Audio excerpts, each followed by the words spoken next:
Hello and welcome back to another my marriage video, and this time I wanted to talk about friendships with me, as in my friendships with other people, and that's been quite complicated for me during this time.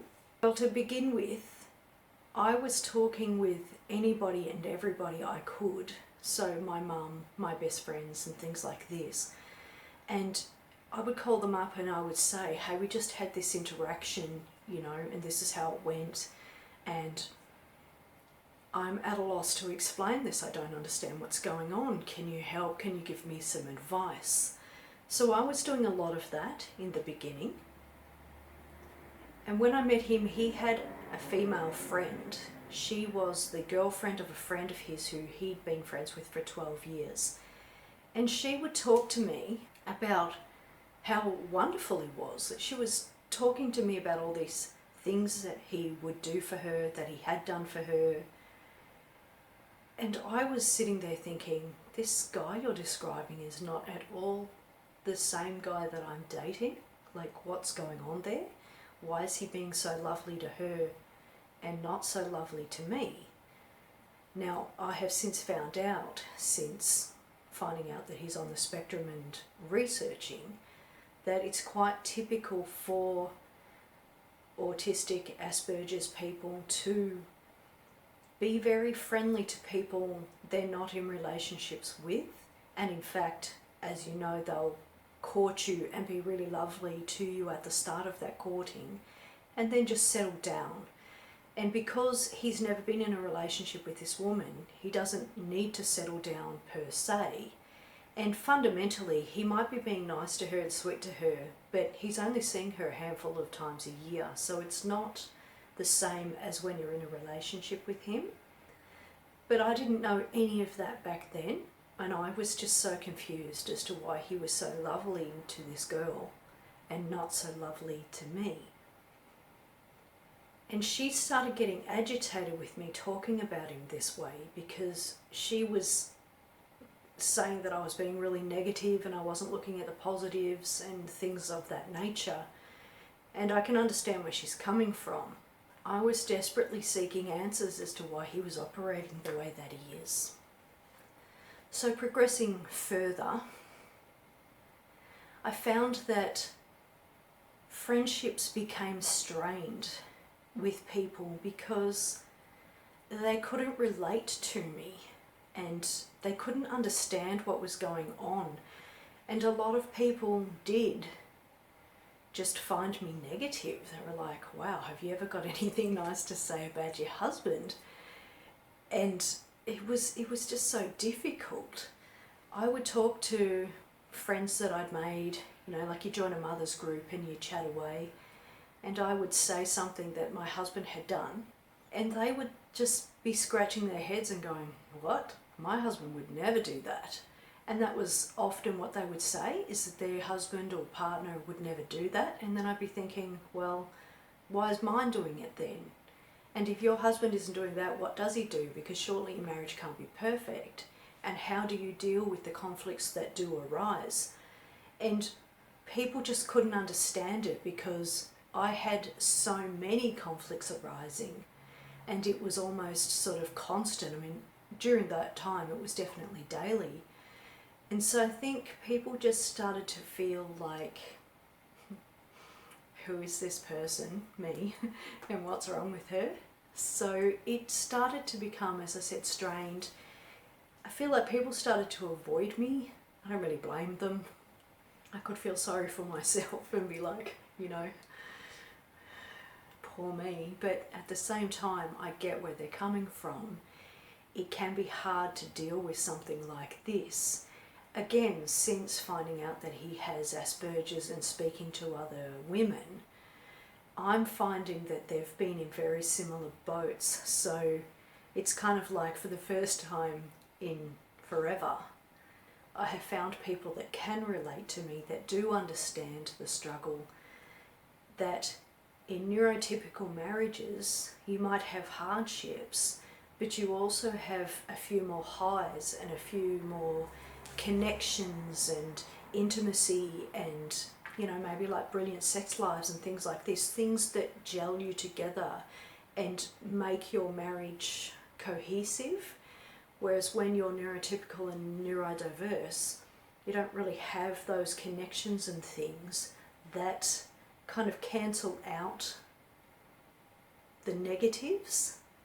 And I know that's complicated because I've put a video up about why I stay, so clearly there are good points. And yes, I do get that. I understand that is definitely a thing. It's hard to sort of put into words exactly how the complications work, like how it is that they have good sides and good points, but at the same time they're not quite enough to cancel out the negatives in the sense of a comparison to other people's marriages. I feel like I'm not making any sense. I feel like unless you're a neurotypical wife, you're probably not going to understand what I'm saying at all. Neurotypical husbands as well. I don't mean to just use the word wives all the time, it's just because I'm the female, I tend to say it from my own perspective. And of course I have female friends, and so I say it from their perspective, as opposed to this not including neurotypical men as well. In neurotypical relationships, I find that there are things like more compliments, more affection, more communication, more connection, more friendship. And when you're in a neurodiverse relationship, my voice just isn't playing ball today. Residuals off my illness. It's annoying. When you're in a neurodiverse relationship, there tends to be less of those good points that you can talk about with your friends. So I might say to them, we went camping and we had a really good time, and he was quite calm at the camp and things like this. But it's almost like it's so few and far between that you have those kind of really good moments that you find that there isn't a lot of good stuff to share. And so then when I go to other people's houses and I'm not as perky or as happy or as something as they are, then I do kind of look like the odd one out. I definitely felt like the odd one out. Using the ignoring me for 3 days because the rubbish wasn't taken out as an example.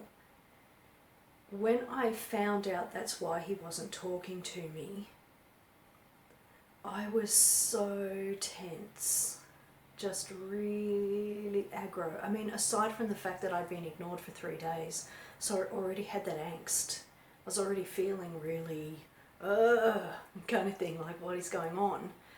And so when I did eventually find out, and then I went and visited people, even if I didn't tell them what happened, which I didn't, can you imagine the feeling that I brought into the space, even not saying anything, just having that weighing on my shoulder? And so this was how it worked. I walk into a room and I'm that person, the one who's quiet or brooding or stressed or anxious or just unhappy, sad, something terrible's happened. And it was hard not to be that person. I could fake a smile as much as I wanted to or felt that I could.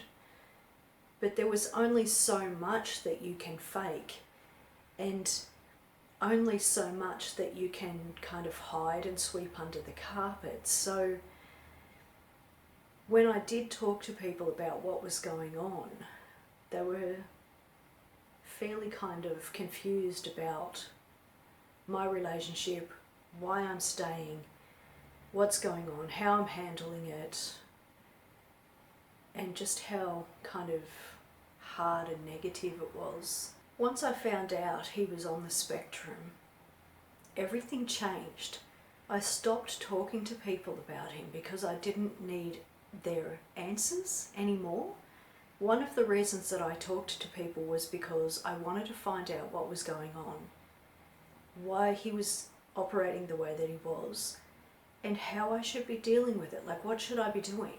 When some guy I'm with is ignoring me for 3 days, what's the correct response? Like, what do I do? You know? If some guy's cracking the proverbials because the dishwasher isn't stacked right, I mean, how do you deal with that, you know? And this is why I was talking to people, because I was just wanting answers, advice, help. Please, somebody help, you know? In particular, how do I get him to stop raging, losing his temper, being so stressed and anxious and all of that sort of thing? So once I found out that he was on the spectrum, I didn't need that help anymore. I had my answers. It's like my mind went quiet once I had the answers, and I could research and look up and learn how best to handle this situation or that situation and things like this. My mind went quiet. I didn't need to be calling people up every second going, now this has happened, what do I do? And now that's happened, what do I do?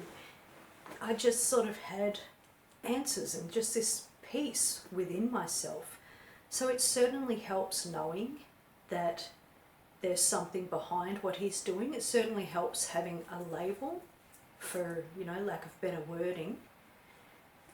It just made everything more clear, and my friends have commented that I'm definitely more quiet now. I don't sort of ring them every second and go, what do I do now? Because I have those answers. So it certainly helps.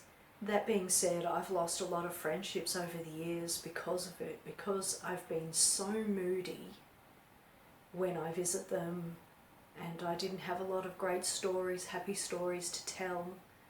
As I've mentioned, we kind of coast along with this really crappy thing happening, you know, bad things, coasting, the odd high, coasting, bad. It was very hard for me to be this kind of really positive, fun, wonderful person. And it was sad for me because I'd always been smiley. Everybody used to call me Smiley because I was always smiling all the time. And I'd kind of lost that smile. I'd become this person that I was so subdued when I wasn't feeling sad and depressed and anxious. I was just so subdued. I didn't have a whole lot of wonderful, glorious stories and situations to share with people. And I mean, that being said, it was not like I was constantly going into people's spaces and being this negativity. I've always got, you know, interesting and cool things to talk about aside from him and I. It was just that was this kind of thing that just loomed over me like this kind of dark cloud that I couldn't escape from, even when I went from my place to somebody else's. So it definitely did affect friendships, I feel. I haven't spoken to the people who I'm not friends with anymore to find out specifically if that's how they're feeling. I guess this is just an assumption based on the fact that I have lost friends over the years. What would happen is I would invite people out or instigate a gathering or something like that. And then what I would find is that they would reciprocate to start with, give and take, them and me, and then after a while they would just stop reciprocating. And so then I stopped inviting because I felt like, you know, maybe I'm kind of smothering them or something, contacting them once a week, once every 2 weeks, once a month, once every 3 months, whatever it was, and saying, hey, let's catch up. And then I realised it was always me saying, hey, let's catch up. So I stopped because I felt like, you know, I didn't want to be too sort of clingy, and maybe their being quiet meant something. And so I stopped instigating. And in some cases I just never heard from these people again. And I don't know if they're sitting there wondering why I stopped and there was nothing wrong on their part. I have no idea. All I know is that people just don't reciprocate. That being said, of course, I've spoken to neurodiverse people who say the same thing about people, so that might not be just a me thing. That might just be a people thing, where people just don't instigate in that way. I mean, how many times have you had friends say, we should catch up for a coffee, and then it's just left? And you're wondering, are they waiting for me to say, hey, let's catch up for a coffee? Or are they going to tell me when they're free to catch up for this coffee? Like, what's going on and how does this work? There are situations where people have said, hey, let's catch up for a coffee, and I'll say, how about this weekend? And they'll say, no, I'm busy. I'll say, all right, how about this weekend? And they'll say, no, I'm busy. But they don't ever talk back and say, I can do this other weekend. They just tell me when they can't do it, and then it just never happens. So that's some random strange thing about friendships, I guess. Anyway, on the spectrum or not, drop a comment below about how friendships are rolling for you. I'd love to know if anybody can relate to what I'm saying here. Drop a comment below, let me know, and thank you so much for taking the time to watch my video.